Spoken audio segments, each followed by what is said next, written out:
Hai guys, welcome back to Irama Widya YouTube channel. So, gimana? Kalian sudah semakin pede belum mengerjakan soal matematikanya? Biar kita bisa bantu kamu lagi, yuk tulisin soal-soalnya di kolom komentar di bawah ini, supaya kita bisa membahasnya di konten berikutnya.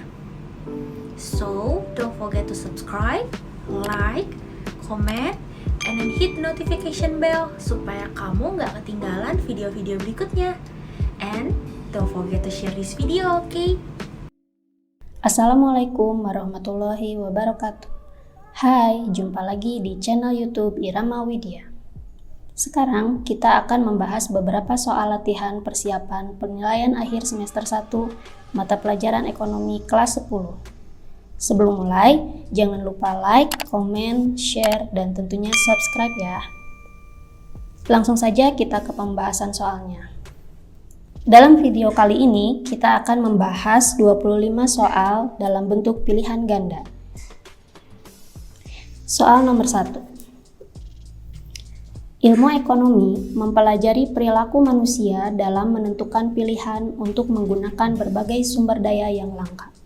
Berdasarkan hal tersebut, ekonomi disebut juga sebagai. Nah, di sini kata kuncinya adalah menentukan pilihan. Jadi, ekonomi juga disebut sebagai study of choice. Jadi, jawabannya yang A ya. Selanjutnya nomor 2. Berikut ini yang tidak termasuk manfaat mempelajari ilmu ekonomi adalah, di sini yang ditanyakan adalah yang tidak ya. Nah, jawabannya, dengan mempelajari ilmu ekonomi, kita bisa memprediksi tindakan manusia ke depannya yang kemudian bisa digunakan untuk perencanaan bisnis, penentuan harga, membuat kebijakan, dan sebagainya ya. Kita lihat opsi pilihannya ya. Yang A, memilih alat pemuas kebutuhan yang efektif dan efisien. Benar ya. Yang B, mempelajari perilaku manusia dalam memanfaatkan sumber daya. Benar juga ya. Yang C, menghasilkan barang dan jasa yang berkualitas. Nah, ini bukan termasuk manfaat dari mempelajari ilmu ekonomi. Jadi, jawabannya yang C ya. Selanjutnya, nomor 3. Dengan modal usaha tertentu akan memperoleh hasil maksimal. Prinsip ekonomi tersebut diterapkan dalam kegiatan. Nah, di sini kata kuncinya adalah modal usaha. Jadi, jawabannya adalah tentu saja produksi ya. Soal nomor 4. Bapak Abdul bekerja di sebuah perusahaan leasing sebagai marketing.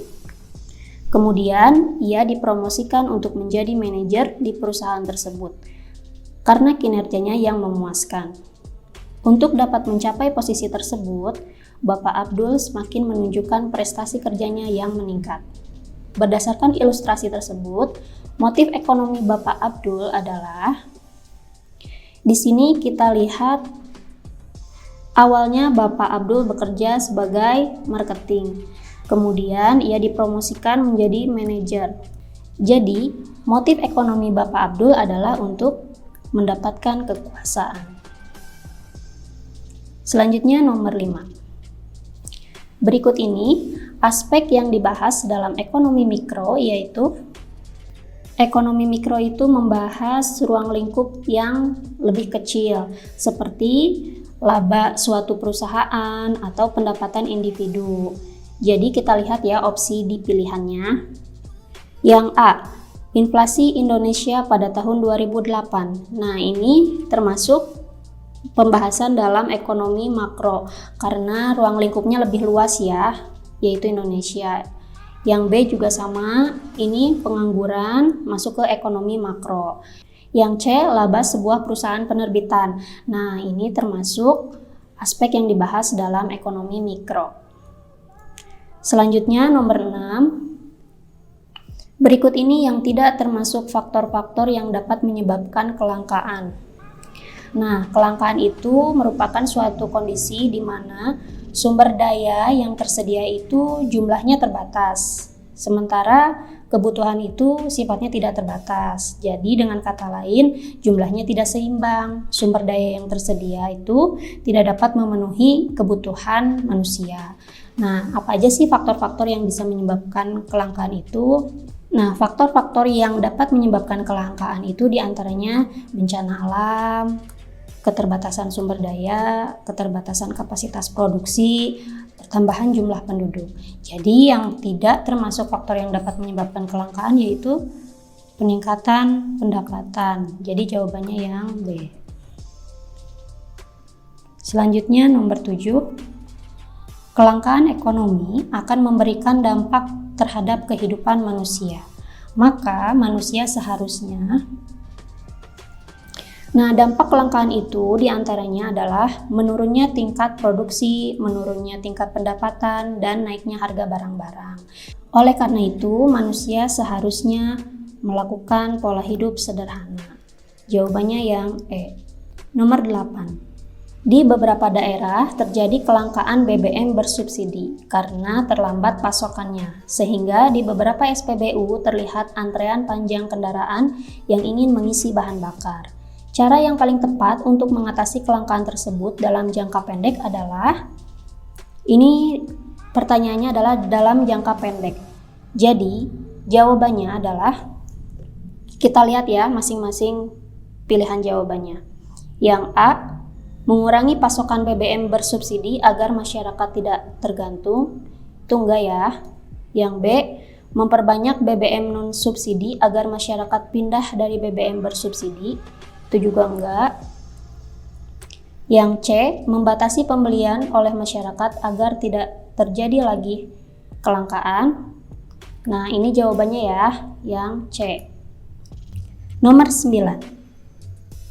Bapak Restu tinggal di negara yang menganut sistem ekonomi terpusat. Ia memiliki usaha di bidang properti, namun tidak dapat berkembang karena kreativitas dibatasi oleh pemerintah. Oleh karena itu, ia berencana akan pindah ke negara yang menganut sistem ekonomi campuran.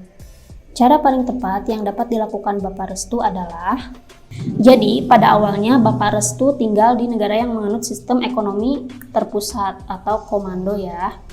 Kemudian karena kreativitasnya dibatasi oleh pemerintah, ia akan pindah ke negara yang menganut sistem ekonomi campuran. Jadi apa nih yang harus dilakukan oleh Bapak Restu? Di negara yang menganut sistem ekonomi campuran, peran pemerintah dan swasta itu seimbang ya. Jadi swasta diberikan keleluasaan untuk melakukan kegiatan produksi, tapi peran pemerintah juga tetap ada. Yang mana nih jawabannya? Pilihan yang A, mempelajari kebaikan sistem ekonomi terpusat dan tidak jadi pindah ke negara tujuan. Enggak ya. Yang B, memperkenalkan penerapan sistem ekonomi terpusat kepada masyarakat negara tujuan. Enggak juga. Yang C, memperkenalkan penerapan sistem ekonomi campuran kepada pelaku ekonomi yang menganut sistem ekonomi terpusat. Enggak juga. Yang D, bergabung dengan pengusaha lainnya untuk melakukan demo kepada pemerintah. Tidak juga. Yang E berarti jawabannya ya. Mempelajari penerapan sistem ekonomi campuran sehingga sangat bermanfaat untuk digunakan ketika membuka usaha di negara tujuan. Nomor 10. Dalam sistem ekonomi campuran, peran pemerintah dan swasta adalah seimbang. Berikut ini yang merupakan peran pemerintah namun tidak dimiliki oleh swasta. Kata kuncinya adalah peran pemerintah namun tidak dimiliki oleh swasta. Kita lihat pilihan jawabannya. Yang A, berperan aktif dalam kegiatan ekonomi. Swasta juga diberikan peran ya dalam kegiatan ekonomi, jadi bukan jawabannya. Yang B, mencari keuntungan sebesar-besarnya. Tidak ya. Yang C, melakukan inovasi untuk menghasilkan produk yang berkualitas. Tidak. Yang D, memproduksi barang dan jasa yang dibutuhkan masyarakat. Yang E, menguasai sumber daya vital yang menyangkut hajat hidup orang banyak. Nah, ini merupakan peran pemerintah yang tidak dimiliki oleh swasta ya. Jadi jawabannya adalah yang E. Nomor 11. Perhatikan contoh kegiatan produsen dan konsumen berikut. Nah, sebelum kita baca pernyataannya, Kita lihat dulu pertanyaannya ya. Berdasarkan kegiatan tersebut yang merupakan perilaku produsen adalah, kata kuncinya adalah perilaku produsen.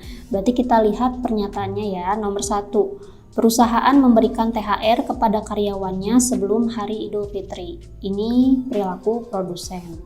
Yang kedua, perusahaan minyak yang dikelola swasta itu membayar pajak kepada pemerintah.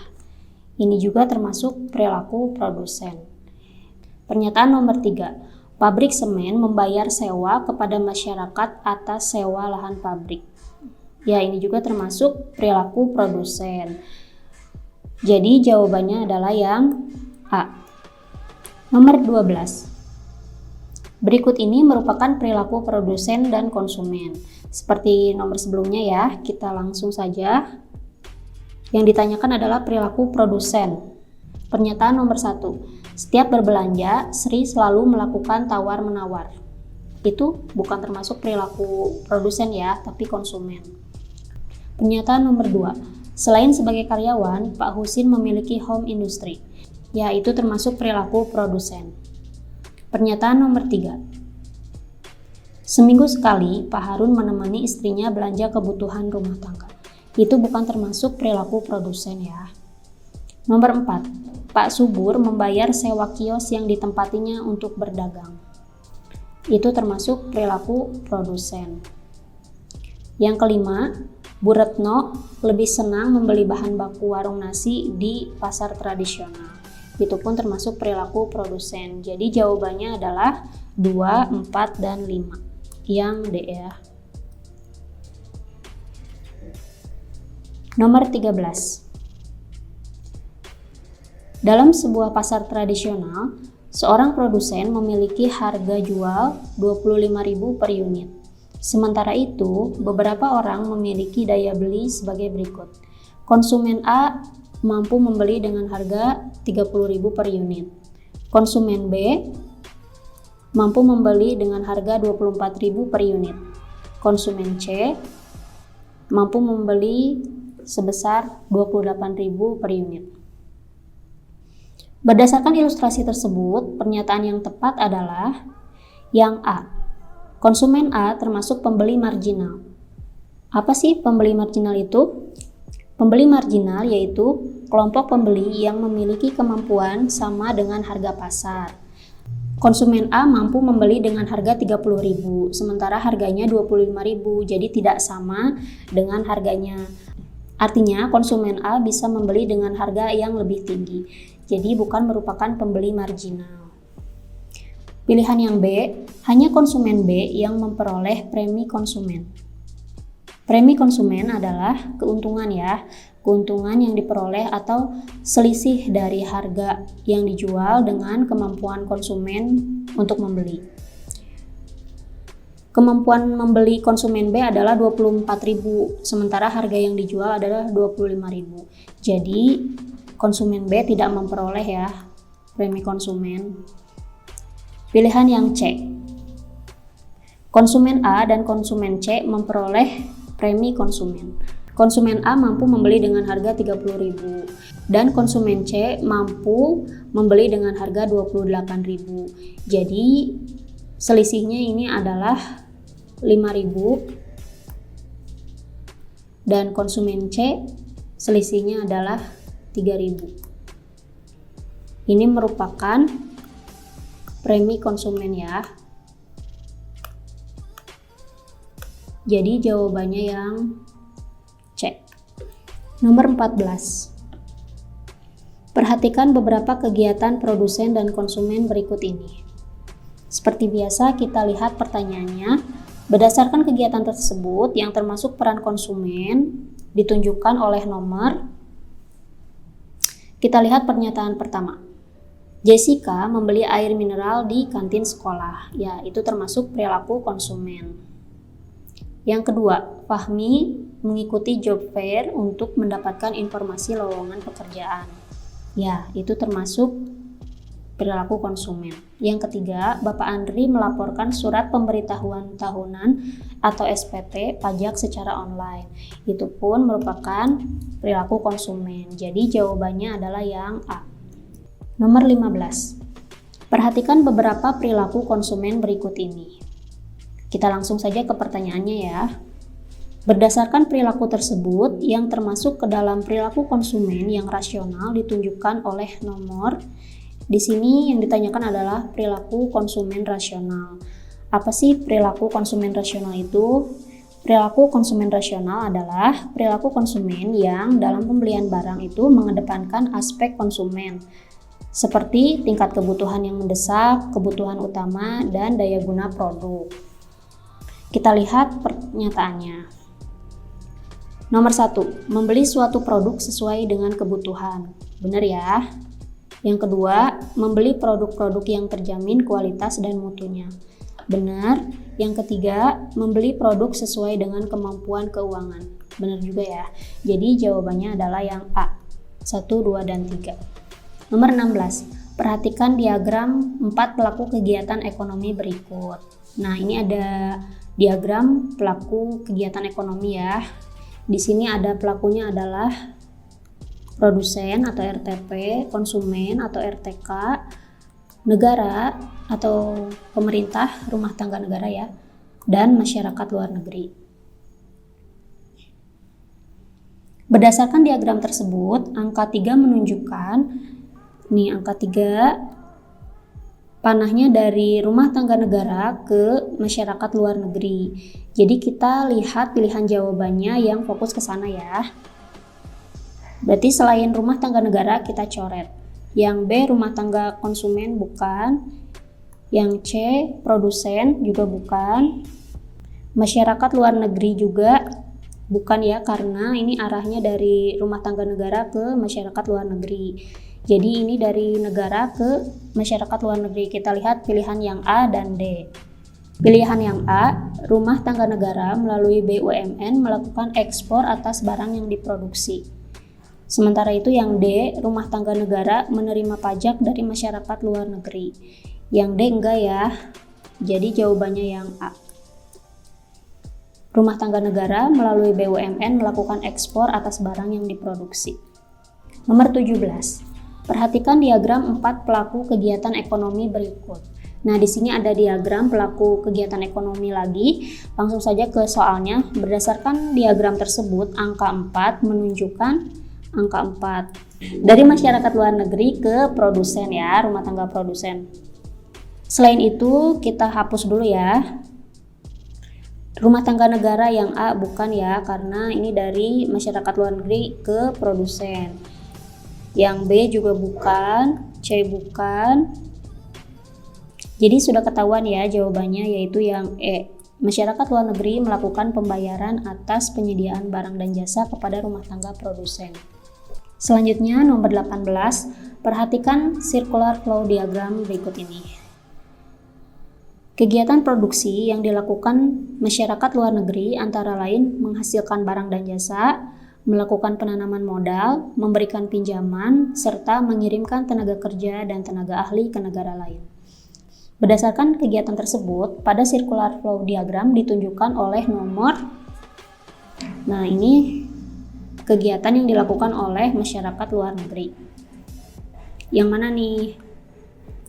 Alurnya adalah 1, 2, 3, dan 4. Tapi yang diketahui di sini di soal adalah menghasilkan barang dan jasa, itu artinya di pasar output ya. Itu alurnya yang nomor 2. Melakukan penanaman modal, itu di pasar input, alurnya yang nomor 3. Memberikan pinjaman serta mengirimkan tenaga kerja dan tenaga ahli ke negara lain, itu juga merupakan di pasar input. Jadi jawabannya yang C, 2 dan 3. Nomor 19. Perhatikan kurva di bawah ini. Ini adalah kurva permintaan. Pergeseran kurva permintaan dari D ke D2 menyebabkan jumlah barang yang diminta mengalami dari D ke D2. Yang ditanya adalah jumlah barang yang diminta. Kita lihatnya ke sini ya. Ini yang D, jumlah barang yang diminta adalah 4. Pada saat D2 adalah 2, jadi jumlah barang yang dimintanya menurun. dari 4 menjadi 2. Jawabannya yang D. Selanjutnya, nomor 20, perhatikan tabel di bawah ini. Pertanyaannya, jika diketahui fungsi penawaran Q sama dengan 0,04P min 10, titik keseimbangan dicapai pada saat QD sama dengan QS. Nah, di ini diketahui fungsi penawarannya sudah ada ya. Nah, sementara fungsi permintaannya belum diketahui, jadi kita akan menghitung terlebih dahulu fungsi permintaannya. Untuk mencari fungsi permintaan, kita menggunakan rumus berikut ini. P min P1 per P2 min P1 sama dengan Q min Q1 per Q2 min Q1. P1 nya 1000 ya, P2 nya 500, dan Q1 nya 10 unit, Q2 nya 30 unit. Kita masukkan ke rumus. P min P1 nya 1000 per P2 nya 500 dikurangi 1000, jadi minus 500 sama dengan Q1 nya 10 per Q2 nya 30 kurangi 10, 20 ya. Nah, kita kali silang. 20P dikurangi 20.000 sama dengan minus 500 Q plus 5.000. 20P sama dengan, kita pindahkan ya yang 20.000 ke sebelahnya, 500 Q tambah 5.000,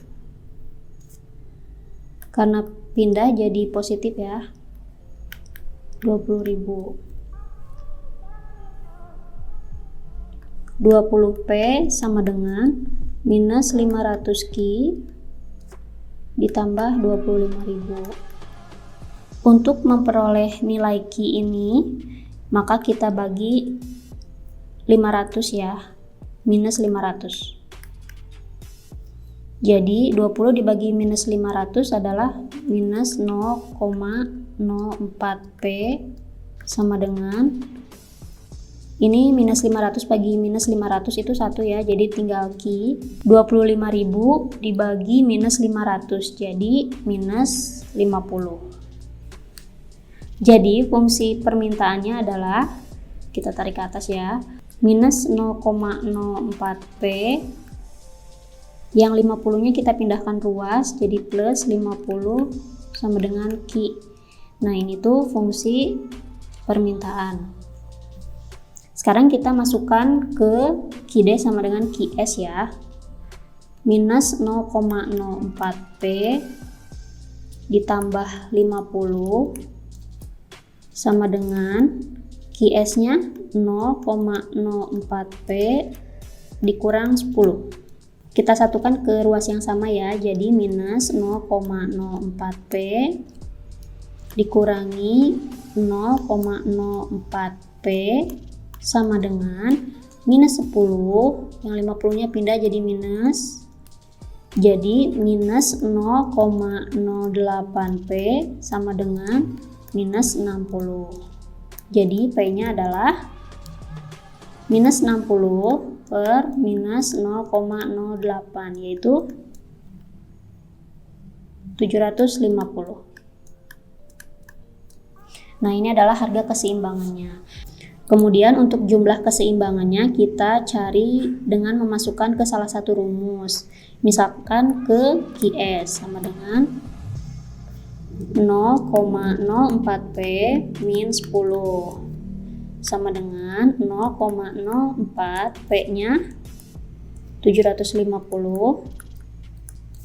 dikurang 10 sama dengan 0,04 dikali 750 adalah 30 dikurangi 10, jadi Jumlah keseimbangannya adalah 20. Nah, titik keseimbangan itu adalah Q, S. Jadi 20,750. Jawabannya yang cek. Selanjutnya nomor 21. Diketahui fungsi permintaan QD sama dengan 0,1P plus 250.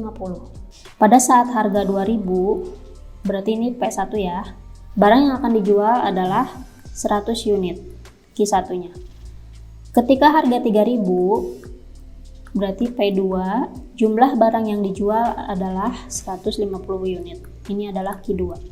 Maka harga keseimbangan pasar adalah seperti yang tadi ya, QD sama dengan QS, tapi yang sudah diketahui adalah QD. Jadi kita harus mencari dulu fungsi penawarannya. Untuk mencari fungsi penawarannya, seperti biasa kita menggunakan rumus P min P1 per P2 min P1 sama dengan Q min Q1 per Q2 min Q1. P dikurang P1-nya 2000 per P2-nya 3000 dikurangi 2000, berarti 1000 sama dengan Q min Q1-nya 100 per Q2 min Q1. 150 dikurangi 100, jadi 50. Kita kalikan silang ya. 50P minus 100.000 sama dengan 1000 Q min 100.000. 50P kita pindahkan yang 100.000-nya ke sisi sebelahnya, 1000 Q jadi habis ya, minus 100.000 ditambah 100.000, jadi tinggal 50P sama dengan 1000 Q. Untuk mendapatkan nilai Q-nya maka kita bagi 1000 ya. 50 dibagi 1000 adalah 0,05P sama dengan Q. Jadi diketahui fungsi penawarannya adalah 0,05P. Kemudian kita masukkan ke syarat keseimbangan ya, QD sama dengan QS.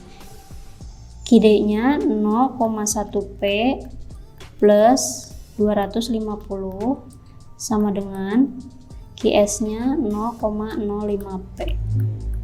Kita satukan ke ruas yang sama ya, 0,1P dikurangi 0,05P karena pindah jadi minus, dan 250-nya pindah ke ruas sebelahnya menjadi minus 250. 0,1P dikurangi 0,05P adalah minus 0,04P sama dengan minus 250. Jadi P-nya minus 250 per minus 0,04. Jadi P-nya adalah 6.250. Jadi jawabannya ini ya, yang D. Selanjutnya nomor 22, perhatikan tabel berikut. Nah, di sini ada tabel yang memuat harga dan jumlah barang yang ditawarkan. Berdasarkan tabel tersebut, jenis koefisien elastisitas penawarannya adalah, nah di sini ditanyakan elastisitas penawaran.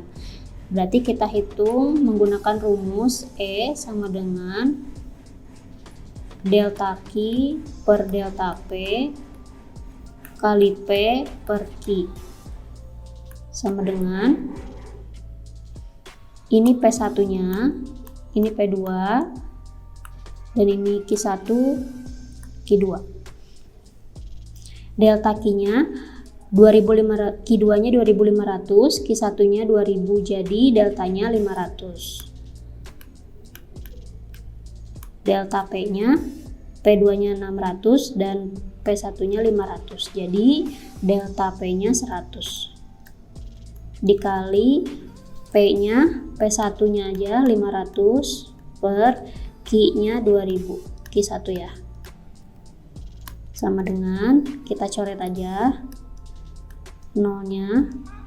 5 kali 5, 25 per 20 ya. Jawabannya adalah 1,25. Nah, jenisnya apa nih? Karena lebih dari 1, artinya jenis koefisiennya adalah elastis, yang A.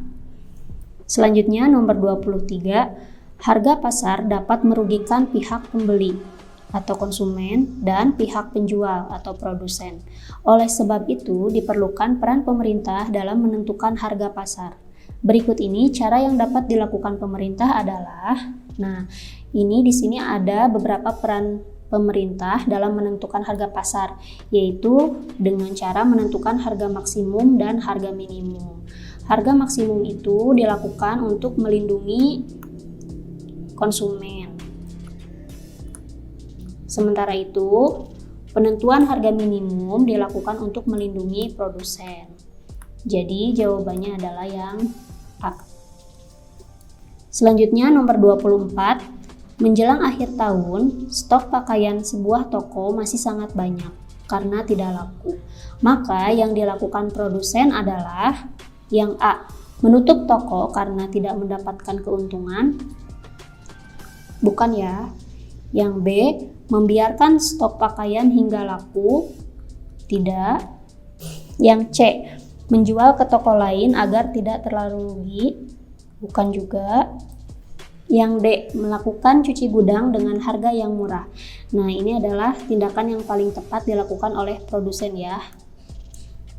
Nomor 25. Perhatikan matriks ciri-ciri pasar di bawah ini. Nah, ini ada beberapa ciri-ciri pasar.